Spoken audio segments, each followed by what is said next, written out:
আমাদের উপর আক্রমণ হতে পারে, আমরা সেটাকে পরোয়া করি না। আমরা আমাদের এই বোনাস জীবনকে পেয়ে আমরা মনে করি শাহাদাতের তামান্না নিয়ে আল্লাহর কাছে যদি চলে যেতে পারি, ইনসাফের পক্ষে লড়াই করে স্বাধীন সার্বভৌম বাংলাদেশ বিনির্মাণের স্বপ্নে যদি আমরা জীবন দিতে পারি, সেটাই আমাদের সবচেয়ে বড় পাওয়া। সেজন্য আপনাদেরকে সর্বশেষ বলছি, শরীফ ওসমান হাদী ভাই শ্বাস প্রশ্বাস নিচ্ছেন এবং তিনি ব্লাড গ্রহণ করছেন, যেটা স্বাস্থ্যের ক্ষেত্রে ইতিবাচক। আমরা আশাবাদী অতি দ্রুত উন্নত চিকিৎসার জন্য হয়তো তাকে ভালো কোনো জায়গায় নেওয়া হবে। আমরাই নাম্বার ওয়ান। নাম্বার ওয়ান হচ্ছে মেরিল পেট্রোলিয়াম জেলি। অথবা তার চিকিৎসার মাধ্যমে তিনি আমাদের মাঝে ফিরে আসবেন খুব দ্রুত সময়ের ভিতর। সেজন্য আমরা আশাবাদী, কিন্তু শঙ্কা রয়েছে। সেজন্য দেশের আপামর ছাত্র জনতাকে নিয়ে একটি কথাই বলি, দোয়া করেন, আল্লাহর কাছে চান, আরশের মালিক যদি চাই, ইনশাল্লাহ জুলাইয়ের পুত্র, জুলাইয়ের বীর শরীফ ওসমান হাদী আমাদের ভিতর ফিরে আসবে। ইনকিলাব জিন্দাবাদ, মুজিববাদ মুর্দাবাদ। একটা প্রশ্ন ছিল ছোট করে। আচ্ছা, যে বা যারা কালকে গুলি করেছেন হাদী ভাইকে, তো তারা মিছিলে কিছুক্ষণ যাবতই ছিল, আমরা জেনেছি। তো এরা কবে থেকে ঘুরছিল? এরা কালকে কিনা, কালকেই যোগ দিয়েছে কিনা, না আগে থেকে তারা যোগ দিয়েছিল? এবং এর সাথে আপনারা তাদের খোঁজ খবর নিয়েছিলেন কিনা, বা দেখলে চিনতে পারবেন কিনা, আপনাদের সন্দেহ হয়নি? আচ্ছা, আমি বলতেছি, দেখেন, এখানে গুপ্ত সুপ্ত কোনো কথা নাই। কথা হচ্ছে আওয়ামী লীগ ঢুকেছে। আপনি যদি দেখেন, তারা 2 সপ্তাহ যাবৎ প্রচারণা টিমের সাথে জড়িত। তারা সেন্টারে আসে, যেটা হচ্ছে বাংলা মোটরসে। তো সেন্টারে সবার জন্য বসার সুযোগ আছে। তারা সেখানে আসে এবং তাদেরকে যখন মাস্ক খুলতে বলা হয়, তিনি বলে তার প্রবলেম আছে। এবং শরীফ ওসমান হাদী ভাই খুবই মানে যেটাকে আমরাই নাম্বার ওয়ান। নাম্বার ওয়ান হচ্ছে মেরিল পেট্রোলিয়াম জেলি বলে মানে উদার মনে। সেজন্য তিনি তাদেরকে সন্দেহ না করে নির্বাচনী প্রচারণার যে টিম, সেটাতে নিয়েছিল। এবং জুমার নামাজে, মানে ওই দিনের ঘটনা যদি বলি, জুমার নামাজের পূর্বেও তারা শরীফ ওসমান হাদীর সাথে ছিল।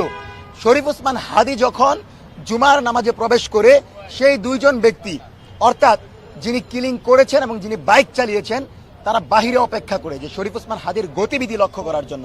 এবং শরীফ ওসমান হাদী যখন নামাজ থেকে বের হয়, তার পরবর্তীতেই তারা তার পিছু নেয়। এবং যখন তার উপরে আক্রমণ হয়, তারপর থেকে সেই 2 জনকে আর খুঁজে পাওয়া যায় নাই। এবং স্পষ্টত বলে দিচ্ছি, তারা তার টিমে ঢুকেছিল, নির্বাচনী সংযোগে অংশগ্রহণ করেছিল এবং তাদের পরিচয় তারা ছাত্রলীগ। এখানে গুপ্ত সুপ্ত কোনো চাঁদাবাজ এইসব কথাই যাদেরকে বোঝা হয়, তারা কেউ জড়িত ছিল না।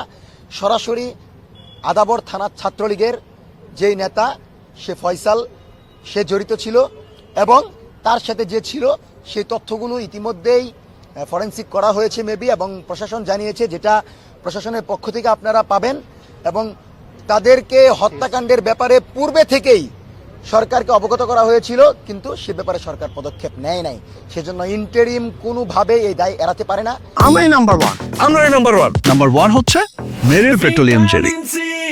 ইন্টারিম এখানে জবাবদিহিতা আওতাভুক্ত, তাদেরকে জবাবদিহি করতে হবে। এবং আপনারা অবগত আছেন যে আওয়ামী লীগ এই কিলিং মিশনের অংশ হিসেবে শুধু শরীফ ওসমান হাদীকে নয়, তারপরেও আরও ভাইদেরকে, জুলাইয়ের শক্তিগুলোকে ধ্বংস করার জন্য, তাদেরকে বাংলাদেশ থেকে কথা বলা বন্ধ করার জন্য তারা কিলিং মিশনের ধারাবাহিকতা অব্যাহত রাখবে বলে আমরা জানতে পেরেছি। সেজন্য আমরা নিরাপত্তাহীনতায় ভুগছি। আমরা রাষ্ট্রের কাছে নিরাপত্তা চাই। সবচেয়ে বড় কথা যেটা, আমরা শরীফ ওসমান হাদীকে আমাদের মাঝে ফিরে দেখতে চাই। আরেকটা বিষয় বলুন তো ভাই, এই যে অনুপ্রবেশ, এই ধরনের কি আরো অনুপ্রবেশ থাকতে পারে কিনা, বা আপনারা আছেন?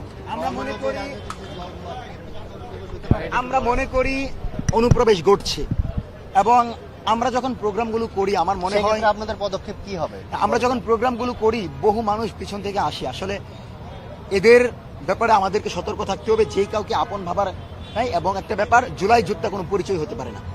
আপনাকে বলতে হবে যে আমি এই কাজটা করেছি, এই সংগঠনে আওতাভুক্ত। জুলাই যোদ্ধা পরিচয়ে অনেকেই ঢুকে যাচ্ছে বিভিন্ন সংগঠনে, তারপর তারা এই সকল অকারেজ ঘটাচ্ছে। আর আমাদের পদক্ষেপ হচ্ছে, আজকের পর থেকে আমরা রাজনৈতিক পরিচয়, জুলাইয়ে অবদান, তার যে ব্যক্তিগত পরিচয়, এটি ছাড়া কাউকে আমাদের অ্যাক্টিভিজমের অংশ আমরা করব না।